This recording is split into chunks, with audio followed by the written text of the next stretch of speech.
Guitar বাজাচ্ছেন ঠিকই, কিন্তু একটা গানের তাল, কোনো একটা গানের আওয়াজে উনি বাজাচ্ছেন, তাহলে সেটা গানই হলো। গিটারের শব্দ শোনা বৈধ কিনা? অনেকে আছে শুধুমাত্র গিটার বাজিয়ে বাজিয়ে একটু সাময়িক আনন্দ নেওয়ার চেষ্টা করছেন, এটি করতে পারেন কিনা? আসলে বাদ্যযন্ত্রের ক্ষেত্রে অনেকগুলো বিধান আছে।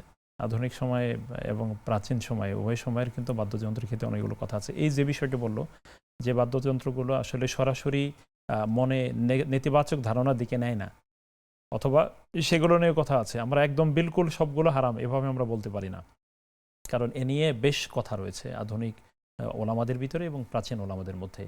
তো সেজন্য আমরা এতটুকু বলি যে যে বাদ্যগুলো মানুষকে সরাসরি হারামের দিকে লিপ্ত করে না, সেগুলো তুলনামূলক যুদ্ধক্ষেত্রে দব বাজানোর কথা আছে, হ্যাঁ, সেই দবের উপর নির্ভর করে মাসালা একটু আমরা দবের উপরে নির্ভর করেই আমরা বলতে পারি যে দব যদি হয়, দব জাতীয় যদি হয়, তাহলে এইটা সাময়িক আনন্দের জন্য হতে পারে, বিবাহ বা যে সমস্ত প্রেক্ষাপটে আসলে আল্লাহ রসুলের পক্ষ থেকে অনুমতি দেয়া আছে।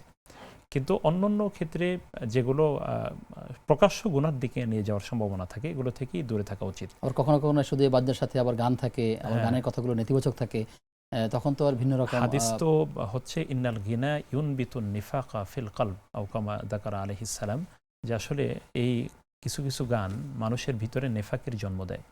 তো এগুলো যদি গানের সাথে, গানের তাল হয়, উনি গিটার বাজাচ্ছেন ঠিকই, কিন্তু একটা গানের তাল, কোনো একটা গানের আওয়াজে উনি বাজাচ্ছেন, তাহলে সেটা গানই হলো। এবং এটা কিন্তু এক পর্যায়ে হারামের দিকে যাওয়ার সম্ভাবনা থাকে। এই জন্য এগুলো বৈধ পন্থা অবলম্বন করেই বিনোদন করা যায়, এতেই আমাদের এগুলো অহেতুক করার মধ্যে পড়ে কিনা আসলে মূলত? লাহওয়াল হাদিস বা যেটা বলা হয়েছে মাই ইশতারি লাহওয়াল হাদিস, তথা সূরা লুকমানের ভিতরে লাহওয়াল হাদিসের বেহুদা কথা, বেহুদা কাজের মধ্যে পড়ে কিনা? এই লাহওয়াল হাদিসের মধ্যে কেউ কেউ এটাকে অন্তর্ভুক্ত করেছেন, যেগুলো আসলে কোনো উপকারে আসতেছে না, সময় নষ্ট হচ্ছে। কিন্তু এতে কি বিনোদনই হয়? এতে তো মনের কোনো খোরাকও না। মনের খোরাক কিন্তু কথা, কথা কিন্তু মনের খোরাক। সুতরাং বাদ্য ছাড়া কথা দিয়েও তো মানুষ মনের স্বাদ মেটাতে পারে।